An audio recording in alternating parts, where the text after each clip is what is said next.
No one noticed the man sleeping in his car outside a 24-hour Walmart in Ohio. The parking lot was always busy. Cars came and went. Lights stayed on all night. People laughed, argued, shopped, lived their lives. And there he was, sitting quietly inside an old blue sedan, trying not to be seen. His name was Daniel Carter. Once, Daniel was everything America celebrates. He had a steady construction job, strong hands, and bigger dreams. He owned a small house with a white fence. Every morning, he kissed his wife goodbye and promised his daughter he would be home before dinner. Life wasn't perfect, but it was honest. It felt safe. Then one year changed everything. The recession hit like a silent explosion. One by one, workers were called into the office and told not to come back. When Daniel's turn came, his boss didn't even look him in the eyes. "Nothing personal," he said. "We're shutting down." Bills didn't wait. Savings disappeared. Stress moved into the house like an unwanted guest. Arguments started over small things and grew into long nights of silence. Love didn't die loudly. It faded slowly. One evening, Daniel packed his clothes into trash bags. His daughter hugged his leg, not understanding why her father's eyes were wet. His wife stood in the doorway, torn between anger and pain. Daniel drove away with his heart heavier than anything he had ever carried at work. That night, his car became his home. At first, he told himself it was temporary, just a few nights. Then weeks passed, then months. Winter came early and stayed too long. The cold seeped into his bones. He parked near lights so fear wouldn't swallow him. He learned which gas stations were kind, which bathrooms stayed clean, which places to avoid. Every morning, he cleaned himself as best he could and went to the public library. There, among shelves of knowledge and quiet hope, he applied for jobs, construction, warehouses, security, anything. Most applications never got a reply.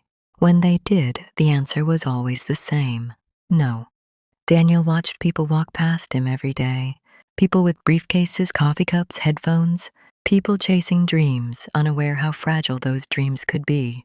He felt invisible, in a country full of voices he had none.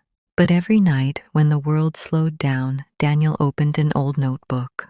He wrote. He wrote about losing everything, about shame, about how people judge without knowing the story. Writing was the only place where he felt real, the only place where his pain had meaning.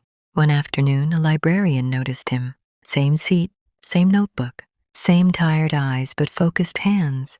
She asked softly, "Are you a writer?" Daniel smiled, embarrassed. "No, I'm just trying to survive." She paused, then said, "Sometimes survival is where writing begins." She helped him post one short piece online. No edits, no filters, just truth. The title was simple: "I sleep in my car, but I still believe in America." Daniel didn't expect anything. He closed his laptop and went back to his car. By morning, everything had changed. Thousands of people had read his words. Comments flooded in. Veterans who lost their homes. Single mothers working 3 jobs. Students buried in debt. People saying, "This is my story. You made me cry. Thank you for saying what I couldn't." Daniel read every comment with shaking hands. For the first time in years, he wasn't invisible. Local news called him, then radio shows, then podcasts. A publisher reached out and asked if he had more stories. Daniel laughed through tears. "That notebook," he said, "is full." His book wasn't fancy. It wasn't polished, but it was honest, and America listened. It became a bestseller not because it promised success, but because it spoke truth. People didn't see a homeless man. They saw themselves. With the money, Daniel bought a small house. Nothing big, just warm, just safe. He started a foundation to help homeless people share their stories. He spoke in schools, shelters, and town halls across the country. But he never sold the car. He kept it parked in his driveway as a reminder of cold nights, of rejection, of survival, of how close anyone can be to losing everything. During one speech, someone asked him, "What is the American dream?" Daniel didn't answer immediately. Then he said, "The American dream isn't about never falling. It's about standing up when no one is watching." Once, Daniel slept in his car, afraid of tomorrow. Today, his words help millions face their own mornings with courage.